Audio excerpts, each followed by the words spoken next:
Cursó sus estudios de biología en la Facultad de Estudios Superiores Iztacala UNAM y obtuvo el título en 1992. También obtuvo su grado de doctor en 1997. Su tesis doctoral fue reconocida con el premio Lola e Ivo Flisser a la mejor tesis de posgrado a nivel nacional, reconocimiento que también ha obtenido como tutor en 2 ocasiones. En 1997 inició una estancia postdoctoral en la Universidad de Georgia con el doctor Raymond Damián. Fue repatriado a México en el 2001 por el Instituto de Investigaciones Biomédicas y CONACYT como investigador asociado C.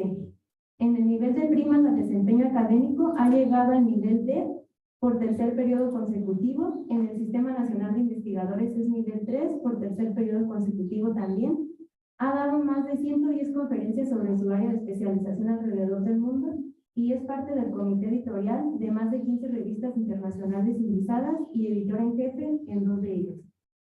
Algunas de sus contribuciones más importantes son el determinar parcialmente el papel de las hormonas esteroideas en el dimorfismo sexual inmunológico, en la polarización de la respuesta inmune y en la presentación antigénica.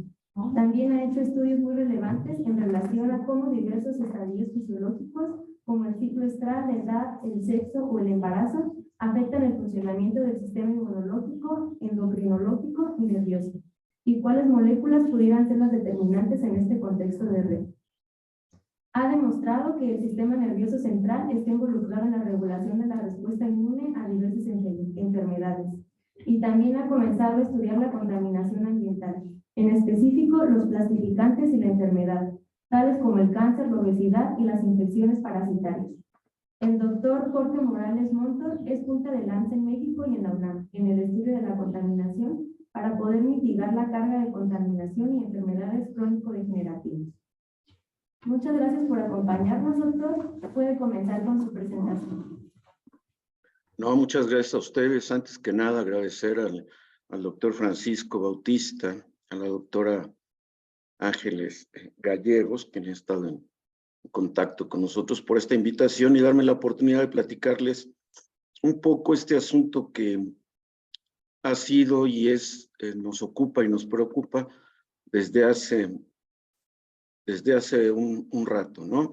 Entonces yo les voy a platicar realmente datos concretos de qué es lo que se sabe de cómo contaminantes, diversos contaminantes, pero yo en particular les voy a hablar de plastificantes, afectan la salud del ser humano. Entonces, déjenme encontrar aquí cómo compartir.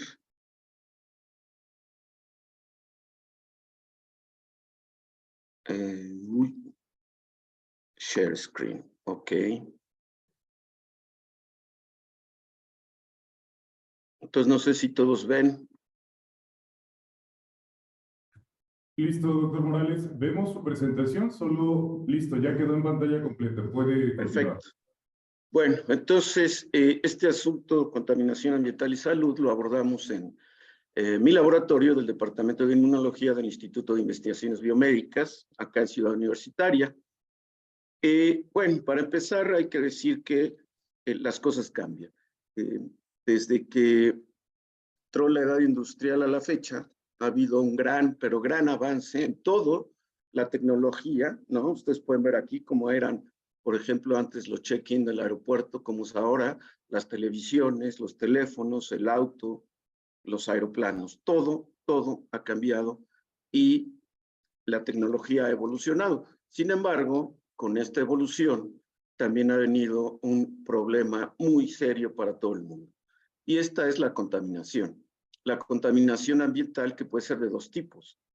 Los contaminantes químicos y los contaminantes biológicos. En este caso nos vamos a referir a los contaminantes químicos, que en general son aquellos que se producen por la actividad industrial y van a quedar depositados o van a quedar contaminando tanto el aire, el agua, el suelo y además, sin quererlo, porque esa parte es sin querer, los alimentos. Entonces, si se dan ustedes cuenta, todas las matrices están contaminadas. Los contaminantes biológicos, bueno, incluyen virus, bacterias, parásitos y de estos en este momento no les voy a hablar, aunque para el caso de los suelos sí es bien importante estos otros contaminantes. La contaminación en el aire, pues es un problema que tiene muchísimos años. Todos conocemos este tipo de vistas en muchas ciudades, incluyendo la megalópolis más grande, que es la Ciudad de México. La contaminación del suelo es otro panorama muy triste, ¿no? Que no solo es particularmente con los contaminantes que ustedes estudian, como los metales pesados, sino muchos otros. Ayer la doctora Gossenbach lo decía muy claro, todo lo que sube tiene que bajar. Entonces, todo lo que está en el medio, en el aire, en algún momento se deposita en el agua y en el suelo, pero también lo que sale del agua hacia el aire se llega y se vuelve a depositar en todos la biosfera, esto es, en todos los seres vivos, pero también en las matrices, incluyendo el suelo. Este es un panorama muy triste de lo que es la contaminación por plásticos en los océanos de todo el mundo. Hablamos que alrededor del mundo existen 7 islas de plástico. Algunas llegan a ser del tamaño de, por ejemplo, Cuba. Entonces, imagínense, esto anda flotando por todos los océanos y con las temperaturas que se alcanzan, el problema es que se liberan los componentes de los cuales están hechos estos plásticos. Ustedes pueden ver aquí otra foto de este tipo y que les decía yo en los alimentos, bueno, todas las latas y muchos contenedores de alimentos en su interior tienen un recubrimiento plástico. Este recubrimiento plástico, evidentemente, está hecho a base de plastificantes que se liberan muy fácil de su matriz y pueden, ahora sí, entrar al organismo.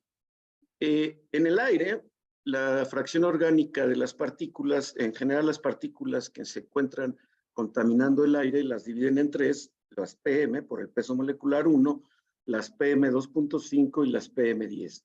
Las que son más importantes para el caso de la salud humana son las PM2.5.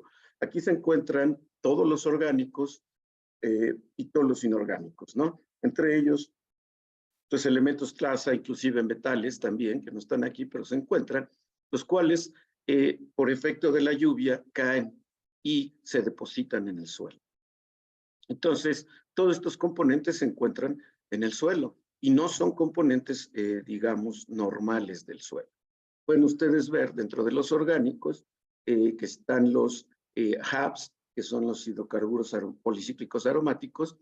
También existen los eftalatos, componentes de los plastificantes, ya lo verán adelante, y también existen los bisfenoles.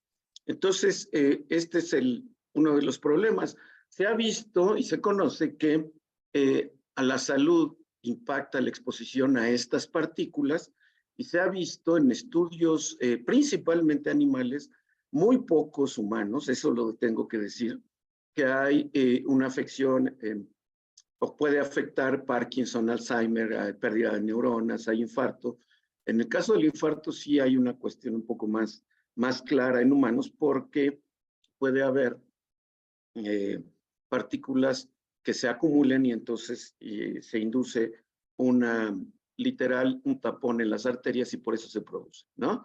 Entonces, otras como resistencia a la insulina, alteración en la función testicular, la maduración folicular, y todo lo que ven aquí está más relacionado con los componentes de las partículas que con las propias partículas. E insisto, de los componentes, pues a nosotros nos han interesado más los orgánicos.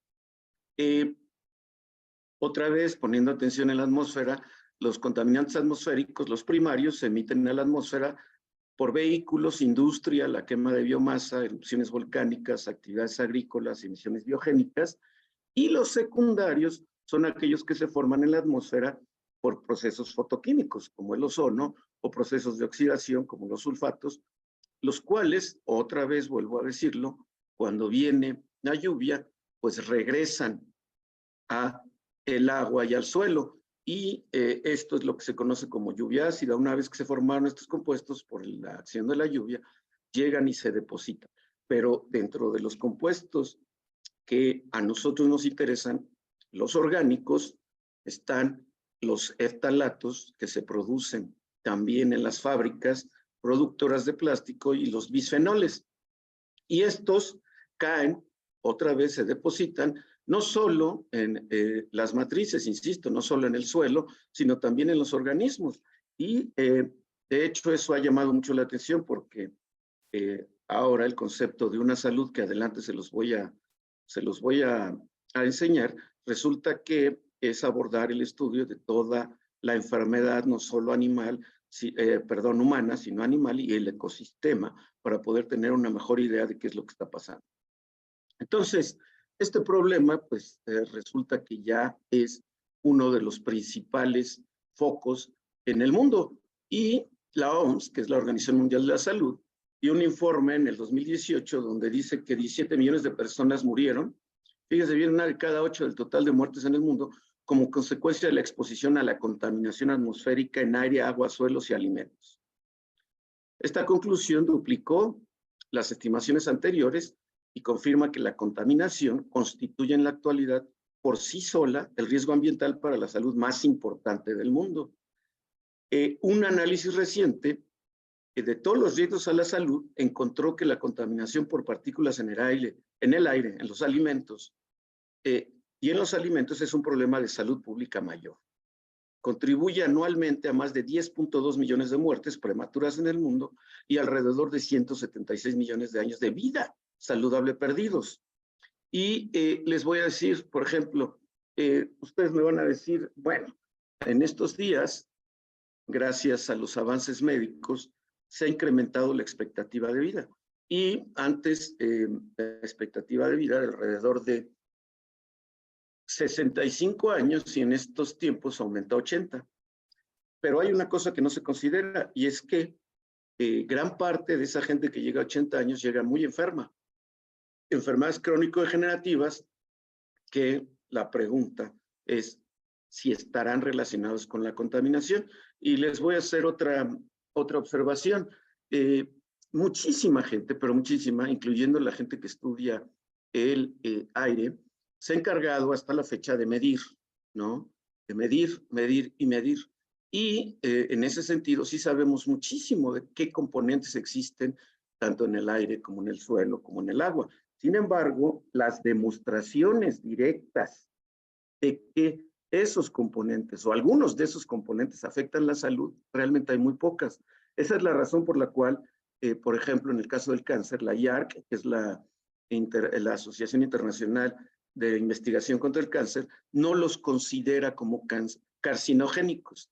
Entonces, creo que el punto de esta plática, y por eso me da gusto estar aquí, es enseñarles información relevante en este sentido. Debido a este problema,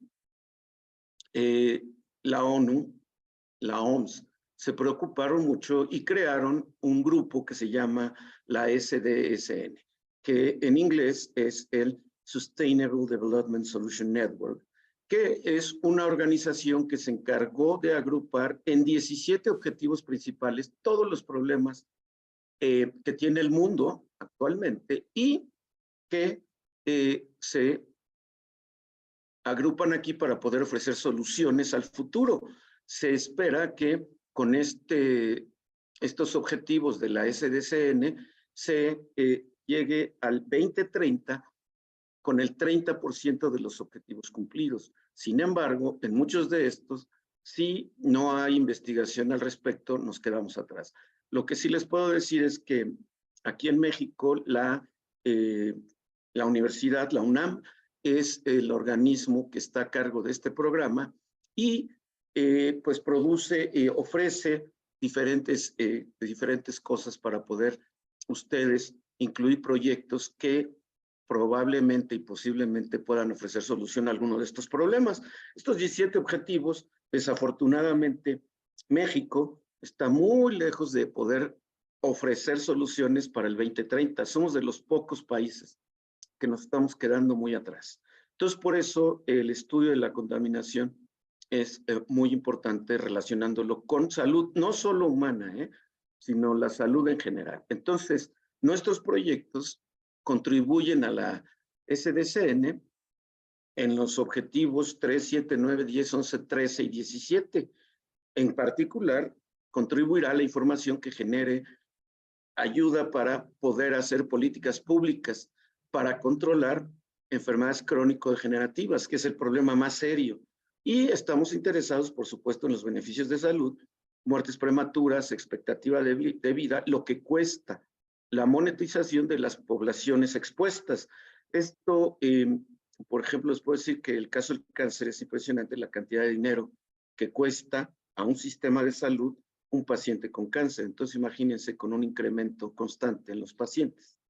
Bueno, entonces también a raíz de todo esto se creó esta aproximación que se llama Una Salud, One Health.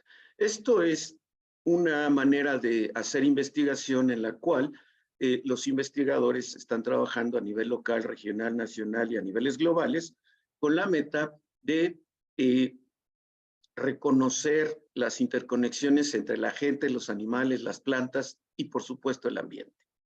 Este concepto de One Health en la actualidad tiene mucha prioridad en prácticamente todos los lados donde se haga investigación, porque es la manera de abordar de una manera más adecuada, y digo más adecuada porque al final, insisto, está bien y es muy importante saber qué hay alrededor de nosotros, pero la otra parte es, una, cómo nos afecta, y dos, ¿realmente tendremos, por ejemplo, estos componentes y en qué cantidades en nuestro organismo? Yo no sé, por ejemplo, si existan datos de cuánto de todos estos componentes de metales pesados es lo que existe ahí circulando en un ser humano. Y si esto cambia, por ejemplo, si uno vive en Yucatán o aquí en la Ciudad de México o en Nayarit o en cualquier otro lado, y la más importante, ¿a qué se asocian estos niveles de estos, por ejemplo, metales pesados? ¿Para qué sirve? Bueno, los beneficios de estudiar esto, y esto también es importante para todos ustedes, estudiantes y pues investigadores en este punto que quieran incursionar en los efectos que pueden tener los metales pesados en la salud, es que hay más información, se puede compartir para detectar enfermedades, diagnosticarlas y, por supuesto, educación e investigación.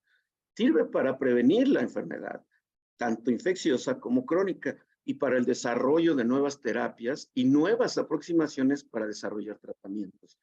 Entonces, fíjense bien la importancia que tiene estudiar esto desde una perspectiva de una salud. Ahora, ok, ahí está el problema, la contaminación por todas las matrices. Y pues desafortunadamente hay tres cosas que no podemos dejar de hacer. Una es respirar, la otra es comer y la otra es beber agua.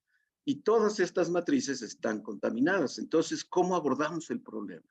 Bueno, para abordar este problema se creó la biomedicina ambiental y investigación translacional. La biomedicina ambiental es el estudio de los fenómenos biológicos en los niveles molecular, celular, organísmico y poblacional desde una visión integrativa, con los factores ambientales a los que los organismos se encuentran expuestos, y se espera que la generación de este conocimiento de frontera en el área se proyecte al entendimiento, prevención y solución de enfermedades humanas y veterinarias. Pero no solo eso, el asunto es que vamos a tener ahora sí a humanos pues que viven más salud, pero ¿qué tal los recursos? Entonces no solo se trata de el humano, los animales, sino también plantas y todo lo que está alrededor. Mientras que la investigación translacional es el paso intermedio entre la investigación básica, estudios que se hagan en un laboratorio in vitro e in vivo, y la clínica, ya con pacientes, y viceversa. Uno puede empezar con pacientes y después de ahí, dado que en los pacientes no se puede experimentar, pues regresarte al laboratorio para entonces hacerte preguntas. Y se puede entender que la investigación translacional es un punto intermedio entre la investigación básica y la clínica. Ahora bien, yo les decía, mi interés particular es con los plastificantes. Ya vieron el problema serio que hay por contaminación por plásticos, no solo que están en todas las matrices, ¿no? Y en el suelo, me pregunto, y es una pregunta para ustedes, y hay una posible avenida de colaboración con ustedes, si se han medido plastificantes en el suelo, ¿no? Y si se han medido, entonces ahí tenemos otra muy importante y potencial fuente de cómo es que los plásticos nos afectan. Todos ustedes saben que ahora vivimos en el Plastioceno. Esto es la era del plástico. Todo, absolutamente todo lo que tienen alrededor, en cuanto ustedes volteen, contiene plástico.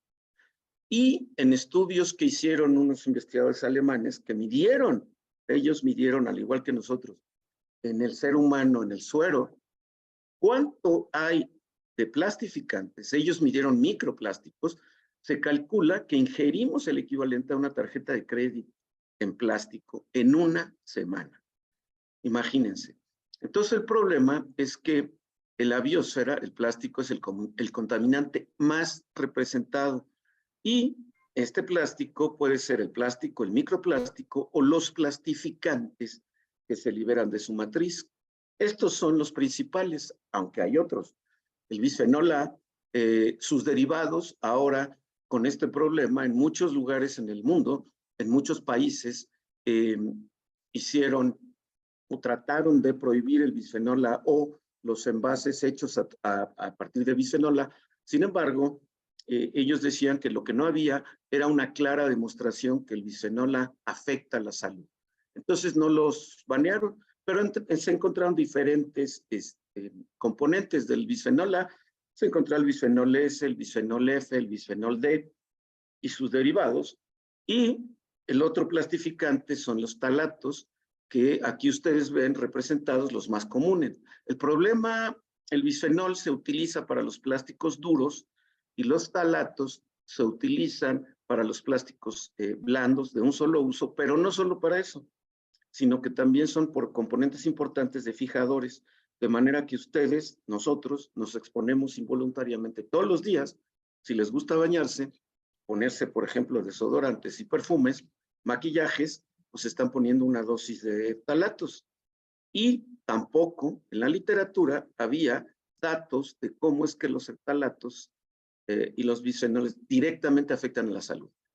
Estos compuestos, como casi todos los contaminantes orgánicos que se encuentran en las matrices biológicas de esta Tierra, este planeta, se conocen como disruptores endócrinos. Y esto es porque, si ustedes recuerdan aquí, esta estructura, en algunos pedazos se parece mucho a la de las hormonas esteroideas, las propias hormonas que tenemos nosotros en el organismo. Y se clasifican estos compuestos disruptores endócrinos, se definen como agentes exógenos, esto es, son agentes que vienen del exterior e interfieren con la síntesis, el transporte, la acción, la secreción, el metabolismo, la eliminación de las hormonas endógenas, de nuestras propias hormonas esteroideas. Esto es, imitan, intensifican o inhiben. Los hay sintéticos, esto es como los pesticidas, ustedes conocen, bueno, el más común es el DDT, sin embargo, también existen otros como los que del diacinón y muchos otros que se utilizan sobre todo en el noreste del país. Están plastificantes y monómeros como el BPA y los phtalatos, agentes farmacéuticos como el etinilestradiol y todos los métodos anticonceptivos que ustedes conozcan se clasifican como disruptores endócrinos. También los hay naturales como los fitoestrógenos.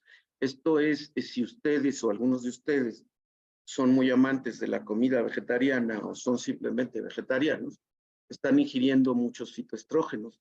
Y los fitoestrógenos también interfieren con el funcionamiento del sistema endocrino propio. Y los talatos y los HPAs también lo son. Y entonces, ¿cómo interfieren? Porque se unen de manera igual que las hormonas propias a los receptores hormonas, y entonces así, por competencia, es como llevan a cabo sus efectos. Esta es la estructura tridimensional del bisfenol. Es un disruptor endocrino, un plastificante con carácter estrogénico, se une a los receptores de estrógenos, tanto nucleares como membranales, y ya les dije que se utiliza en la producción de plásticos y revestimientos y en la elaboración de policarbonatos y resinas epoxi. O sea, todo lo que ustedes vean de plástico duro está a base de bisfenol. El problema principal es que el bisfenol se puede liberar de su matriz muy fácil, por cambios de temperatura y cambios en el pH del medio.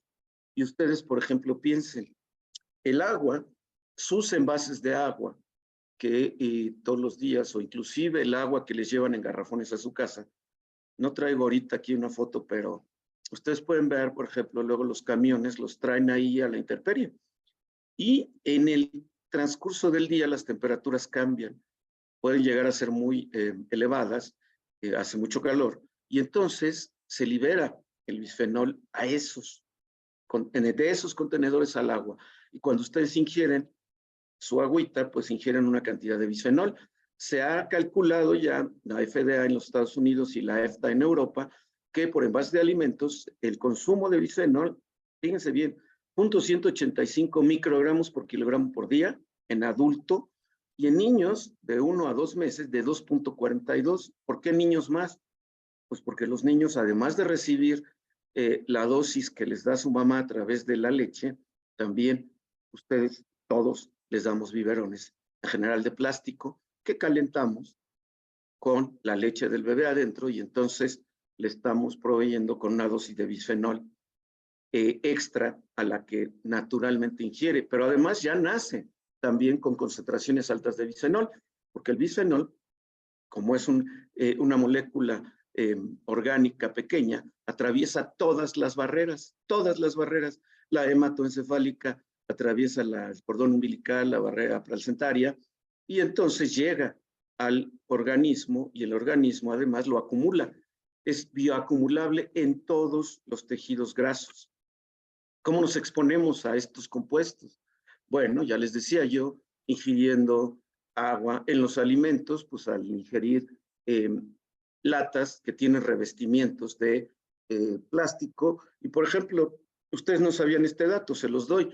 Una lata, desde que se produce hasta que llega a su plato, no a su alacena, tarda alrededor de 1 año. Esto es, se produce, está en los almacenes de la compañía que los produjo, lo que tarda en enviarse, generalmente por barcos y trenes, al distribuirse a todos lugares, llega, está en las bodegas, por ejemplo, de los macro supermercados, de ahí se van a las bodegas de cada una de las tiendas, de esas bodegas se ponen en los anaqueles, lo que tarde el anaquel, ustedes lo compran, lo llevan a su alacena, y en lo que lo consumen, se calcula que es alrededor de 1 año.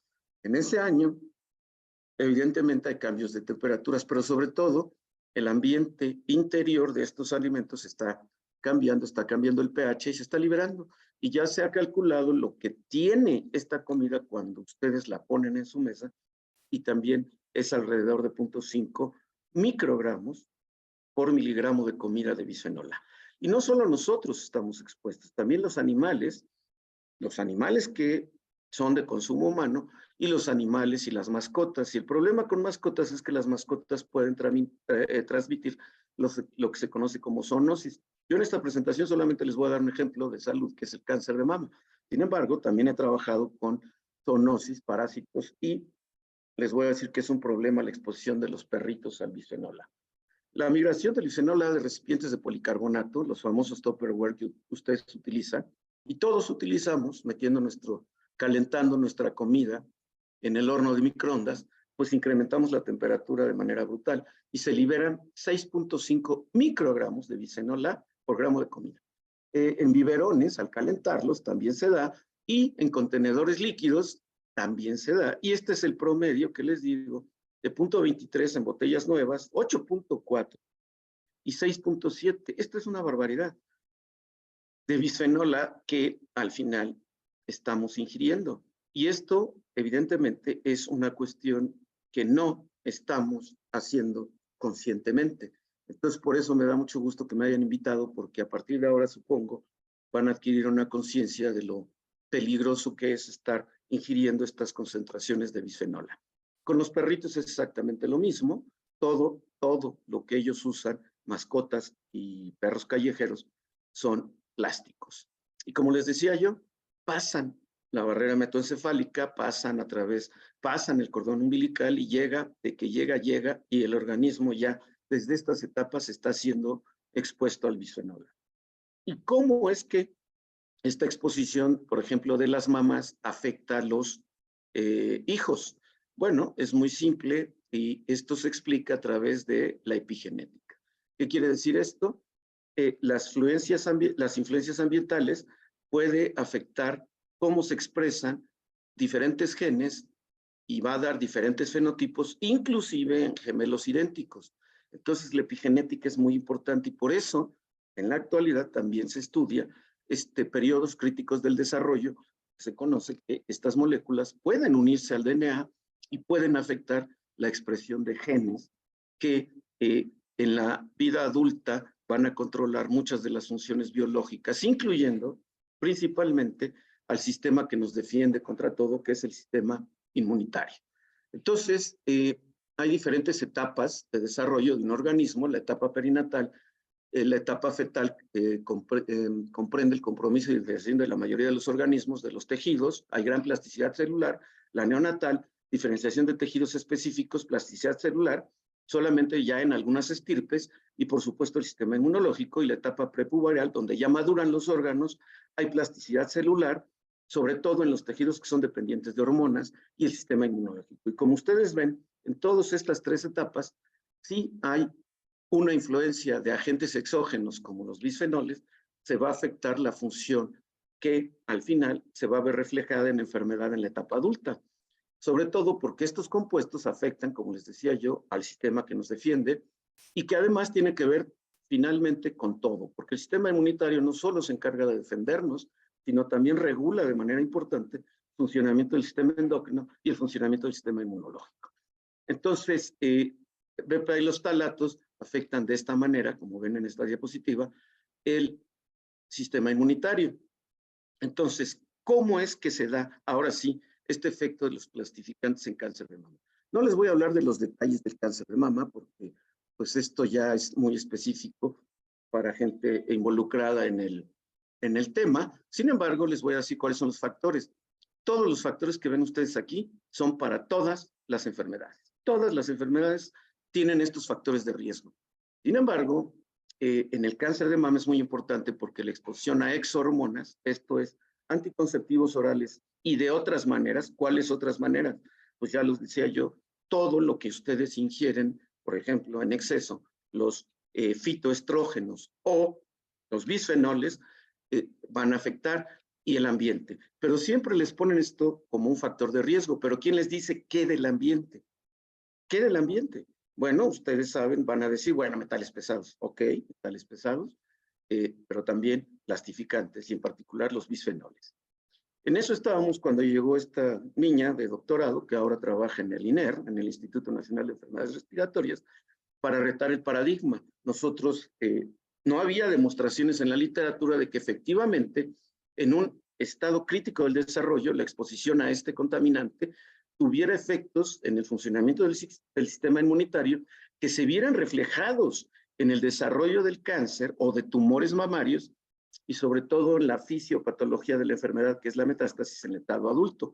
Entonces hicimos un estudio, y ustedes van a ver ahorita la importancia de la biomedicina translacional, primero en ratones.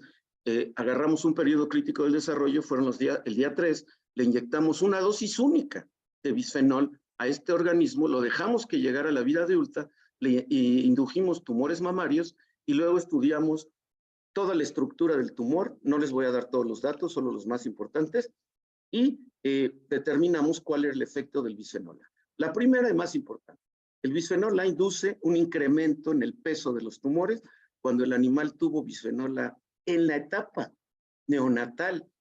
A los 3 días, una sola inyección, los tumores son del doble de tamaño. Eso fue un dato muy importante. Luego vimos qué células eran las más importantes del sistema inmune involucradas y encontramos que las células reguladoras es una célula muy importante porque es una célula que regula el microambiente tumoral, se incrementaban mucho y esto significaba una especie de inmunosupresión. De dos maneras lo vimos. Cuando una célula es importante, en biomedicina es importante demostrar por varias técnicas. Esto fue por citometría de flujo, también lo hicimos por inmunistoquímica y el resultado es exactamente el mismo, inmunofluorescencia. La otra cosa que fue muy importante es que las moléculas de comunicación entre el sistema inmune, pero que también tienen mucho que ver con la metástasis. En el cáncer de mama son las interleucinas o citocinas, y en estas diapositivas les muestro cómo se ve la expresión de las mismas dentro del tumor. En gris, digamos, lo negativo, en rojo lo positivo. Es una técnica padrísima para ver esto por inmunofluorescencia, y pueden ver claramente que las interleucinas relacionadas con metástasis se incrementan. La IL-1, la IL-6, que además son proinflamatorias, el TNF-alfa y el factor más importante en metástasis, que es el VEGF, se encuentra súper incrementado. ¿Esto tiene que ver con la metástasis? Pues sí, cuando ustedes ven el pulmón, que es el lugar al que se va más las células cancerosas, en el caso del cáncer de mama, pueden ver el control, el vehículo y los que tenían el bisfenol, y pueden ver el pulmón, que está muy dañado. Y cuando hacemos histología, esto es como se ve un pulmón normal. El BPA no induce grandes cambios, aunque sí pueden ver que hay un incremento en la inflamación. Pero vean esto, cuando el animal tiene ya el tumor, aquí pueden ver claramente en el de 40X cómo hay una infiltración muy grande, hay mucho daño porque ya se ven espacios blancos más grandes. Eso significa que hay destrucción del tejido, y todo lo rojo son células inmunológicas infiltradas. Pero fíjense bien qué pasa con el caso del bisfenol A. El daño es muchísimo mayor, muchísimo mayor. Pueden ver los espacios ya grandes, prácticamente no hay espacio de tejido normal, y todo es tejido por células cancerosas y por inflamación. Entonces el bisfenol A induce un incremento grande en la metástasis, que esto es lo que más importa. Los tumores, pues en el caso del cáncer, un tumor grande no significa generalmente mala prognosis, pero ustedes vieron, en este caso sí, se incrementa el tamaño del tumor y la metástasis. Entonces, ¿cuál fue la conclusión de esto? Es que la administración neonatal de un plastificante, que es el bisfenol A, induce la formación de tumores más grandes, modula claramente el microambiente tumoral, incrementa la expresión de las citocinas prometastásicas y también incrementa la metástasis al pulmón. Y la metástasis pulmonar tiene efectos más grandes. Ahora, ¿qué pasó esto en el caso de los humanos? Justamente hicimos un convenio con un hospital para obtener tumores frescos. Estas dos doctoras que ven aquí, la doctora Carmen y la doctora Mariana, fueron postdoc en mi laboratorio, y ellas se encargaron de estudiar el microambiente tumoral en humanos. Y la pregunta era muy simple, es igual que en el ratón, porque ya les dije, esto es biomedicina translacional, medicina translacional, y no todo lo que uno encuentra en la cuestión en el laboratorio es lo que hay en el humano. Entonces estudiamos los tumores humanos, lo hicimos exactamente lo mismo.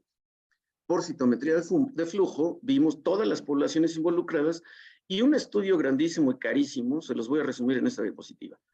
En el cáncer de mama humano hay 3 fenotipos importantes: el ER positivo, que depende de hormonas; el HER2 positivo, que solamente depende de un tipo hormonal en particular, que es el estradiol; y el triple negativo, que es el más peligroso, que no depende de hormonas. Lo que encontramos es muy simple: hay una infiltración muy grande de linfocitos TFD4 y CD8 en el R positivo, y esto significa que el pronóstico va a ser bueno. En el HER2 positivo ya hay una infiltración de células NK, y esto, digamos que es un pronóstico intermedio. Muchos pacientes les va muy bien y otros pues les va mal y tienen metástasis. Y el triple negativo tiene ya una infiltración muy diferente de macrófagos, pero ustedes ven lo rojo, lo mismo que en el ratón, muchas T reguladoras, y esto significa muy mal pronóstico. En general, todos los pacientes que tienen un tumor triple negativo cursan con metástasis y son los que tienen un mayor nivel de mortalidad. Entonces, claramente el microambiente tumoral tiene que ver, el microambiente inmunitario tiene que ver con la salida. Sin embargo, hablamos de los niveles de contaminantes y plastificantes. Tienen que ver con el cáncer de mama. Entonces, ¿qué hicimos? Pues de estos pacientes también les tomamos suero, la doctora Karen Nava, que trabaja en el Centro de Ciencias de la Atmósfera, que ahora es el Instituto de Ciencias de la Atmósfera y Cambio Climático, midió los niveles de los bisfenoles en las muestras de suero. Y después de extraer los componentes orgánicos por un HPLC acoplado a gas masas, entonces determinamos los niveles de los plastificantes más importantes, que son 4 estalatos y 2 bisfenoles. Y ustedes pueden ver aquí los controles, que son pacientes, gentes que no tienen cáncer de mama, y los que son ER positivos, HER positivos y triple negativos. No hay relación con el dibutil-exileftalato, tampoco con el dibutil-eftalato, pero sí con el dibutil-eftalato y bibutil-eftalato. Y vean claramente cómo, en el caso de los pronósticos negativos, en el suero de los pacientes hay un incremento, pero de hasta 5 veces los niveles de DBP y los niveles de BBP. Esto, por supuesto, llamó mucho la atención en la literatura, ya lo tenemos publicado, lo publicamos de hecho este año, porque es la primera correlación directa de un contaminante ambiental, un plastificante y el cáncer de mama en particular. Y el caso de los bisfenoles, fíjense bien qué interesante, no hay una relación muy clara, inclusive tienen niveles más bajos los pacientes, pero solamente uno mostró correlación y fue el bisfenol S, y en el caso solamente de los pacientes con el fenotipo ER positivo, tienen muy altos los niveles del bisfenol S. Pero esto se explica por una razón, hay muy poco bisfenol S todavía circulando, y pues de hecho nos llamó mucho la atención que pudiéramos inclusive detectarlo. Pero lo que llama más la atención todavía son los niveles que tenemos de los eftalatos. Todos, ¿no? En este caso son evidentemente mujeres, tienen niveles detectables y de algunos muy altos de los eftalatos. Entonces eso les dice la magnitud del problema al cual nos enfrentamos, ¿no? Entonces nosotros determinamos que los eftalatos y los bisfenoles tienen una incidencia importante en el cáncer de mama y afectan de manera diferencial el desarrollo del cáncer. Entonces, lo que nos llevamos a casa es que en los pacientes, el tipo de infiltrado celular depende del grado y clasificación del tumor. Por primera vez, se demostró un análisis del microambiente tumoral en humanos y sobre todo en pacientes mexicanos. Por primera vez, se midieron a nivel mundial, nadie lo había hecho, los niveles de talatos y bisfenoles y los bisfenoles, de los talatos, bisfenoles, y los bisfenoles no presentaron una correlación con el grado de progresión tumoral, pero sí 2 de los eftalatos. Entonces, fíjense bien cuál es la oportunidad de que podamos colaborar. Pues una, ya les decía yo, han medido en pacientes, por ejemplo, en este caso de cáncer de mama, o otro tipo de pacientes, ¿qué hay circulando de los metales, por ejemplo? Y la otra, en el suelo, en los suelos que ustedes colectan, ¿han medido plastificantes? Esos 2 datos serían muy reveladores y ayudarían muchísimo para ver este problema. Y bueno, finalmente agradecerles su paciencia. Todo este estudio se hace porque tenemos apoyo de diferentes agencias, del CONACYT, de la DEGAPA, presupuesto institucional del instituto, de la Fundación Miguel Alemán y por supuesto de quien hace los experimentos, que son los estudiantes. Agradezco otra vez su invitación, agradezco esta gran oportunidad para presentarles esto y para posiblemente abrir avenidas de colaboración. Muchas gracias y si tienen alguna pregunta, con gusto la respondo. Muchas gracias, doctor Morales. Fue muy interesante y a todos nos hizo tomar conciencia, yo creo, la charla que nos ha dado. Vamos a ver si hay preguntas aquí en la audiencia presencial. ¿Alguien tiene alguna pregunta o comentario?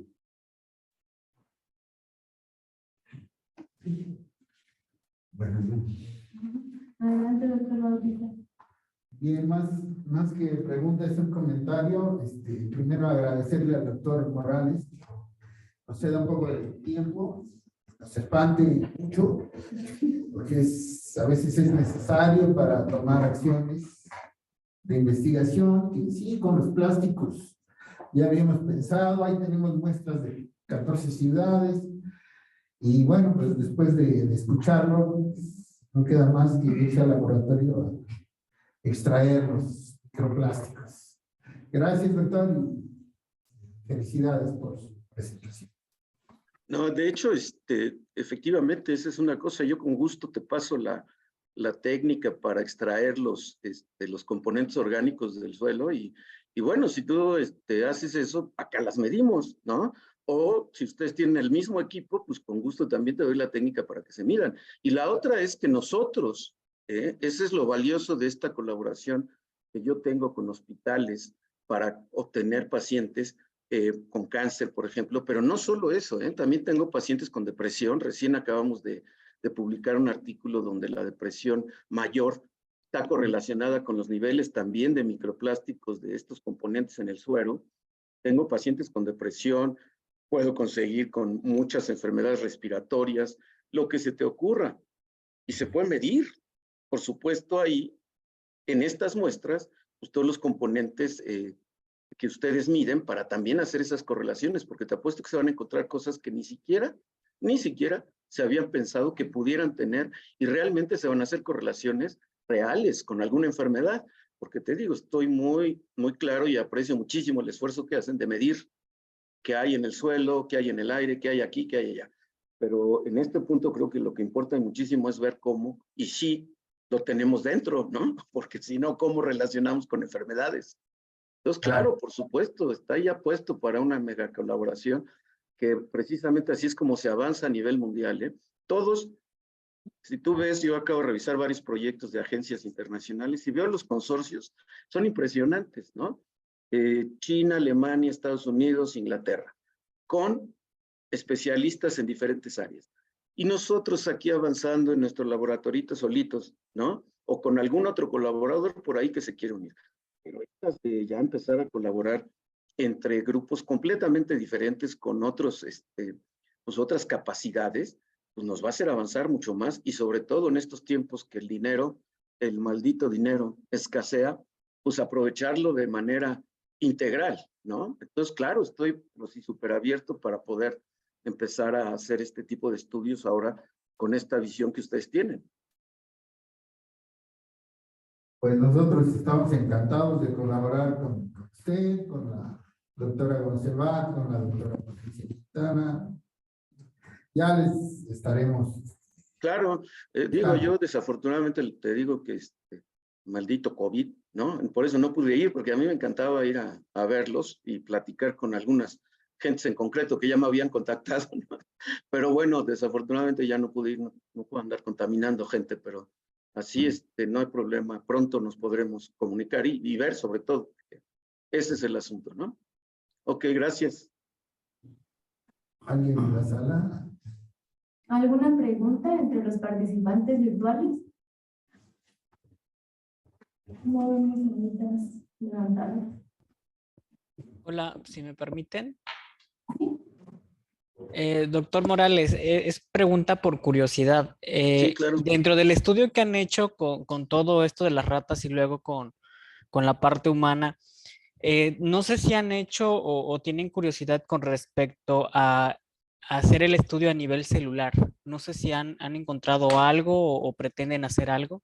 No, de hecho sí, el asunto acá es como siempre, en todos lados, el tiempo, ¿no?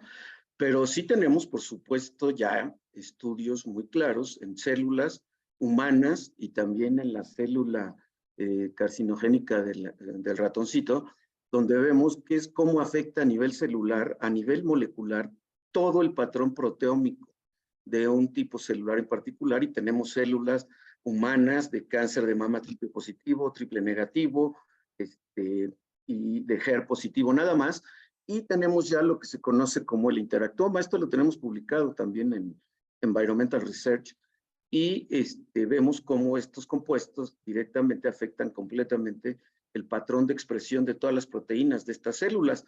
Y también en este momento estamos haciendo otro estudio donde tenemos las células que no están ya transformadas, que son de epitelio mamario, y queremos ver cómo es que directamente estos compuestos afectan tanto el patrón proteómico como el patrón genético, la huella genética de estos tipos celulares. Entonces sí lo tenemos avanzado y lo estamos también estudiando desde la otra perspectiva, que es las células que no están transformadas. Wow, gracias. No, de nada. Muchas gracias, doctor. Vamos a dar paso entonces a la siguiente ponencia. Gracias, agradezco su paciencia.